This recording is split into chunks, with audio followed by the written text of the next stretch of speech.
Hi and welcome to Data Garden. Thanks for checking out my video. I hope you're having a good day. So today we're talking about a little bit of a follow-up of my previous video, and that was a comparison of different countries in terms of economic factors in a broader sense to see which countries would be sort of the best countries to live in. And on a side note of that, I was a bit surprised about one particular country or territory, I should say, that was Hong Kong. Because one thing that was special in Hong Kong was that it was, for a couple of years in a row, one of the highest ranking countries in terms of economic freedom. And at the same time, it was the highest in terms of life expectancy. And I was wondering, coincidence? I'm not sure. And so I thought in today's video I dive in a bit into the correlation or lack thereof of economic freedom and your life expectancy at birth. And let's get right into it. We're going to use some cool tools, import some data from Wikipedia into our program, use some ggplot, and in the end maybe we can learn a little bit. So first of all, we need to start two packages, which are RStudio and ggplot2.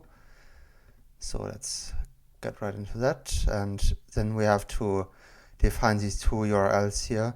One is the Wikipedia page for Economic Freedom of the World Index, and the other is list of countries by life expectancy. So we're going to load both of these. And then we're going to use the read HTML command here that we have already used in the last video. So I've explained there in detail what it does, so I'm just going to go over this now. And we have to do some data cleansing, such as first select the columns that we need, then give them some new column names, and then format the column with the economic freedom index as a number so that we can actually work with it. Then we do the same with the life expectancy. So here we have to make sure that we get the second table because there are multiple tables on this website. Then again, we do some adjustments, some cleaning of the data, and format the same as numeric data. And now we can maybe take a small look at the two files that we have. Here the first one is the index of economic freedom. So we see Hong Kong is in this ranking indeed the freest, so to say, followed by Singapore, New Zealand, and Switzerland, and the United States.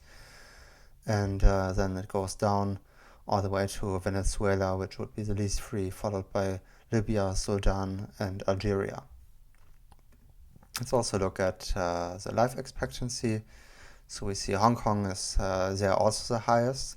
So that's what sort of got me curious in this question, followed by Japan, South Korea, and French Polynesia. So we do see here that the top three ranking countries or territories are all from, I suppose, East Asia, you can call it. So that is probably also a factor that if you want to analyze the impact of different factors on life expectancy, you would probably want to consider. And at the bottom we have Nigeria here, Chad, Central African Republic, South Sudan. So mostly, if I see it correctly, countries from Africa here. So yes, let's create a new data set here and join these two tables together. So we use economic freedom first and the life expectancy second. And then we get rid of all the entries that are either an A in the life expectancy or in the economic freedom. So this gives us our data set. So we see all our countries here with both the degree of economic freedom and the life expectancy. And maybe let's have a first look at it. If we look at the top countries here, here's our data. These are the highest 21 countries in terms of life expectancy. And most of them have a life expectancy, in terms of economic freedom, and most of them also have a life expectancy above 80, with a few exceptions here, such as Estonia and Lithuania, Georgia, and the United States, in fact, and Mauritius. And if we look at the bottom, the lowest economically free countries, there's in fact not a single country that has a life expectancy above 80. And in fact, just from looking at it, it seems like most of them are even below 70. So maybe we are up to something here. To make it a bit more visible, let's create a plot, and let's use ggplot for it. So our data will be the data frame that I've just created called data. The mapping will be, for the x-axis we use the economic freedom, and for the y-axis we use life expectancy. You can also do it the opposite way around if you like that better.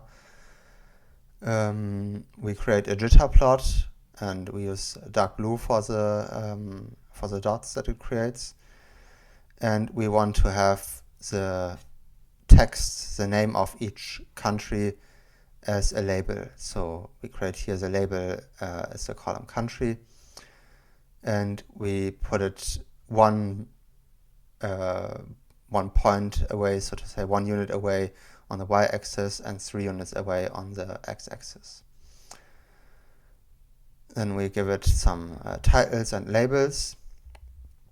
We adjust the look of the whole thing a bit, and we also add or change the coordinates, so that particularly in the y-axis that we don't have the life expectancy from 0 to 100 or whatever, because no country has a life expectancy so low, so we do it only from 50 to 90, so that our plot becomes a bit more visible or better to read.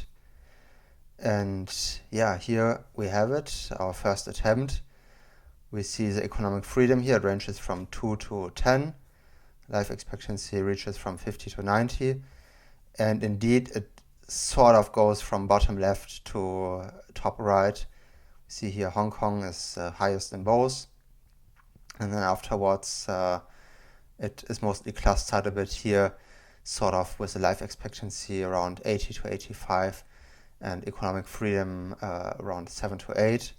However, we do see a tendency that this bottom right area here is completely empty. So there's no country with high economic freedom and low life expectancy. It seems that all free countries also live long. And at the same time, there's not really any country here in the top left corner, with maybe vaguely the exception of Venezuela, that has very low economic freedom and very high life expectancy. This corner is also more or less empty, with like a few exceptions here. Now, to get a bit more into it, let's do a little bit more statistical analysis, and let's first calculate the correlation. And we see that the correlation is 0.61. So we do see that life expectancy increases positively with economic freedom.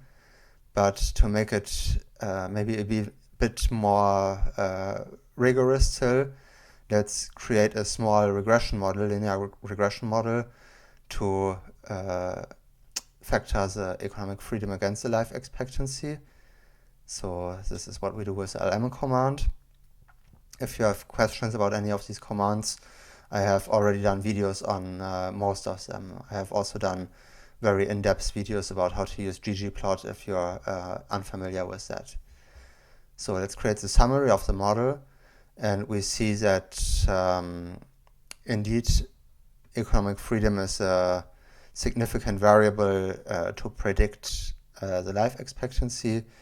However, our one-factor model does predict only 38% of the variation in life expectancy. So clearly, there are many more factors at play here that we are not considering at the moment. And our model is clearly very, very simplified. But it's not the point here to predict what we need to have a long life. We just want to find out whether economic freedom is one part of that. And judging from this, it clearly is, because the age zero hypothesis is clearly rejected here, that economic freedom would be insignificant for life expectancy. And one thing we get here is these two estimates, intercept of 41 and the 4.7 for the economic freedom. What does this mean, or how to interpret it? A country with an economic freedom of 0 would still have a life expectancy of 41.5 years, which coincidentally was, I guess, roughly the life expectancy before the invention of market economics. And with each point from 0 to 10 of economic freedom, we would gain 4.7 years of life expectancy. So with 10 points possible, that's 47 years.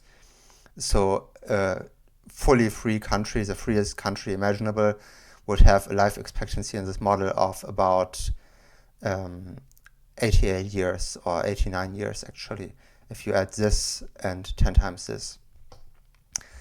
And what we can also do is we can take these estimates here and put them into our ggplot, where you see we have added one comment here, the geom line, which creates a regression line in our plot, and we put the intercept to this first parameter and the slope to this second parameter. And if we run this now, then we see we have added the line to our plot, the regression line, and we see, yes, it goes nicely up, and I do think the points sort of follow the line. Now, if one wants to continue this, I think it makes sense to do a bit of an outlier analysis, and maybe the true line is actually even a bit steeper than what we see here, but that is just a guess. And maybe if you're interested in the topic, I think one thing to consider is that this is all point in time, and maybe more important is how long has economic freedom been high or low respectively, because the life expectancy probably changes with a bit of a delay after your country has become freer or less free. So maybe we're comparing things that are not quite comparable here, because there's a time effect involved in the whole thing.